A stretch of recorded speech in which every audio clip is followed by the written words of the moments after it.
Assalamualaikum warahmatullahi wabarakatuh. Perkenalkan, nama saya Antika Putri, NIM 22052037. Saya berasal dari Prodi Pendidikan Pancasila dan Kewarganegaraan. Baiklah, di sini saya akan membahas yaitu permasalahan pendidikan yang ada di Indonesia. Yang pertama yaitu pemerataan. Saya mengambil contoh yaitu di daerah Papua. Di daerah terpencil di dekat Papua memiliki akses yang sulit untuk menempuh pendidikan. Mereka harus menempuh jarak beribu-ribu kilometer agar mereka bisa mengakses pendidikan. Nah, alasan saya memasukkan permasalahan di pemerataan karena pada daerah Papua ini akses untuk menempuh pendidikan sangat sulit. Bahkan sekolah SD harus menempuh beribu-ribu kilometer. Nah, di sana masyarakat memiliki kesulitan sehingga tidak adanya akses pendidikan di daerah sekitar mereka. Sehingga saya menjadikan itu pemerataan pembangunan di daerah Papua. Nah, adapun faktor yang mempengaruhi perkembangan masalah yaitu letak geografis dan aksesibilitas. Namun, masyarakat di sekitar sana juga masih belum peduli betapa pentingnya pendidikan bagi mereka. Mereka tidak memperdulikan itu, mereka masih memperdulikan ekonominya, sehingga mereka tidak terlalu mementingkan dan menyekolahkan anak-anaknya. Nah, itulah yang menjadi alasan permasalahan pendidikan di sana. Karena bisa dihitung di daerah-daerah terpencil di Papua yang menyekolahkan anaknya itu hanya sedikit, sehingga pemerintah belum bisa membangun sarana atau akses pendidikan di sana. Nah, adapun upaya untuk permasalahan ini yaitu bantuan dari pemerintah seperti akses jalan, membangun sekolah di daerah-daerah tersebut, atau bahkan perlu pemerintah membuat jalan agar mereka lebih mudah untuk mengakses sekolah yang ada di kota. Upaya selanjutnya kita yaitu bisa memberikan pengarahan kepada masyarakat bahwa pendidikan itu penting, apalagi di zaman sekarang pendidikan itu sangat utama. Nah, seperti mengadakan pertemuan antara masyarakat Papua. Kuantitas pendidikan yang saya ambil yaitu permasalahan pendidikan di daerah Karawang. Nah, mengapa saya memasukkan ke kuantitas? Karena di sana rata-rata anak masih bersekolah 7,4 tahun.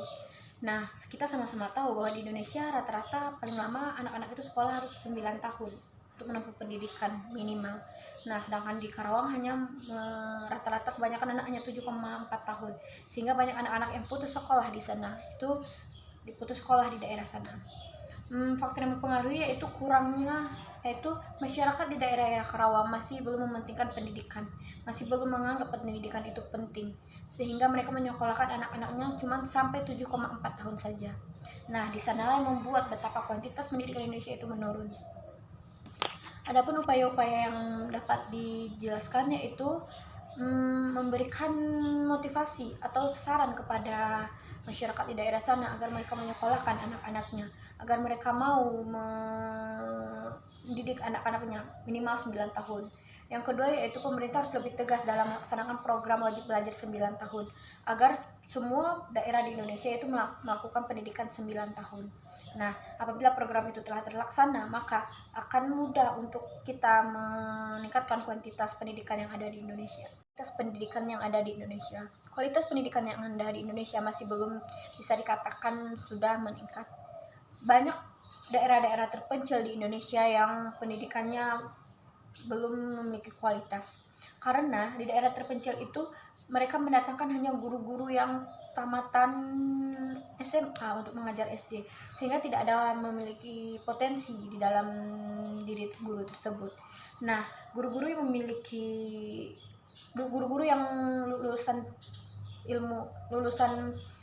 lulusan sarjana itu mereka memilih mengajar di daerah kota-kota karena mereka tidak mau mengajar di daerah terpencil. Akses pendidikannya sulit, sehingga kualitas pendidikan anak kota dengan anak daerah-daerah terpencil itu sangat berbeda. Anak kota sudah ahli dalam memainkan teknologi, sedangkan anak desa masih belum bisa memainkan teknologi. Nah, di sanalah kualitas pendidikan yang bisa menyatukan kualitas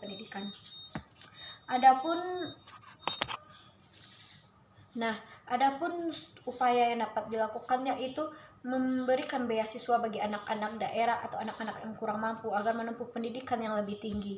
Apabila mereka dari daerah terpencil bisa menempuh pendidikan yang tinggi, mereka bisa dijadikan guru di daerah-daerah terpencil, sehingga pendidikan mereka yang mereka tempuh di daerah kota, mereka akan salurkan kembali kepada daerah mereka, sehingga daerah mereka pun berkembang dan kualitasnya tidak akan ketinggalan lagi.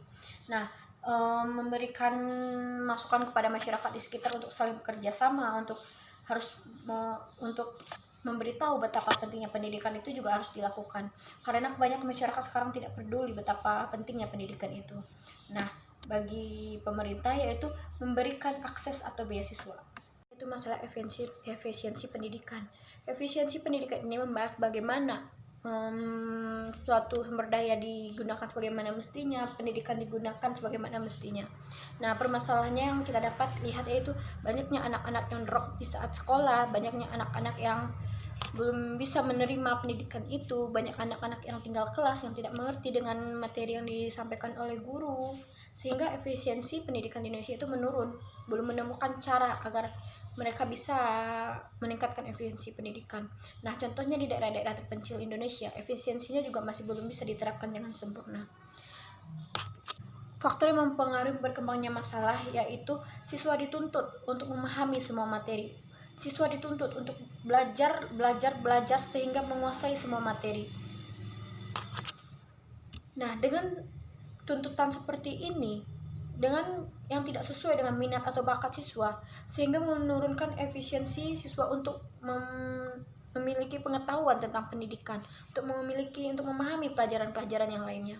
Nah, adapun upaya yang dapat dilakukan yaitu tindakan pemerintah dalam penetapan kurikulum, sehingga saat kegiatan pembelajaran tidak hanya guru yang berbicara, tapi antara guru dan siswa itu saling berkomunikasi, saling timbal balik, sehingga belajar itu tidak membosankan, sehingga siswa itu aktif dalam bertanya, siswa itu aktif dalam menyampaikan pendapat mereka, sehingga mereka tidak berpikir harus menguasai itu, tapi mereka harus memahami materi-materi itu, tidak menghafal tapi memahami apa yang dimaksud dengan guru. Seperti kelima yaitu efektivitas dalam pendidikan. Nah, pada saat corona, tentu pendidikan dilakukan secara daring. Nah, pada saat ujian semester, saya pada saat itu diberikan tugas dan materi secara bersamaan oleh guru-guru di setiap mata pelajaran, karena mereka masih banyak, karena materi yang kami pelajari belum sampai ke tahap yang seharusnya untuk di ujian. Siapapun upaya yang dapat dilakukan yaitu membuat target batas kecapaian materi pembelajaran yang disajikan. Setiap pertemuan tepat materi dan tidak melenceng dari waktu-waktu yang telah ditentukan oleh pemerintah untuk melaksanakan ujian. Yang keenam yaitu relevansi, yaitu ketidaksesuaian antara hasil pendidikan dengan kebutuhan yang dibutuhkan di dunia kerja. Seperti kebanyakan guru tidak mau mempelajari perkembangan teknologi, banyak guru-guru yang gagal memahami teknologi, sehingga pendidikan yang mereka terapkan tidak modern. Seperti guru-guru yang modern pasti akan menerapkan teknologi atau mempresentasikan hasil diskusi melalui infokus atau lebih menarik, sehingga siswa-siswa menarik perhatiannya untuk fokus. Sedangkan guru-guru yang tidak tahu teknologi atau tidak mau belajar teknologi, mereka akan menyampaikan ke siswa seperti berbicara saja, seperti ceramah saja, sehingga itu membuat siswa ngantuk dan tidak mau untuk mendengarkan atau memperhatikan, tidak ada yang membuat menarik gitu. Apabila kita menggunakan teknologi, guru-guru bisa ahli dalam menggunakan teknologi, guru-guru bakal tahu apa yang bikin menarik, apa yang membuat siswa tertarik untuk melihatnya, sehingga siswa fokus untuk melihat materi. Pun upaya yang dapat dilakukan yaitu mengadakan pelatihan kerja agar para lulusan ataupun para calon-calon mempunyai keterampilan yang sesuai dengan jurusan atau sesuai dengan pekerjaan yang dibutuhkannya. Yang ketujuh yaitu permasalahan khusus pendidik dan tenaga kependidikan. Rendahnya kreativitas dan inovatif guru dalam mengajar di kelas menyebabkan menyebabkan siswa itu akan merasakan bosan sehingga di kelas dia tidak akan fokus untuk belajar. Karena apabila guru-guru hanya menerapkan sistem ceramah, itu akan membuat bosan, mengantuk, dan tidak mau memperhatikan atau tidak tertarik dengan materi yang disampaikan oleh guru tersebut. Adapun upayanya yaitu para pendidik dan tenaga kependidikan harus mengikuti zaman, harus memanfaatkan pembaruan-pembaruan atau teknologi-teknologi yang canggih sehingga siswa itu tertarik untuk memahami, untuk belajar, untuk memperhatikan guru-guru yang sedang menerangkan, dan mengikut sertakan para guru dalam kegiatan workshop, di mana dalam kegiatan itu adalah yang memberitahukan kepada guru gimana kita harus menarik perhatian anak tersebut untuk memperhatikan kita di depan dengan menyampaikan materi-materi yang ada. Sekian presentasi dari saya tutup dengan wassalamualaikum warahmatullahi wabarakatuh.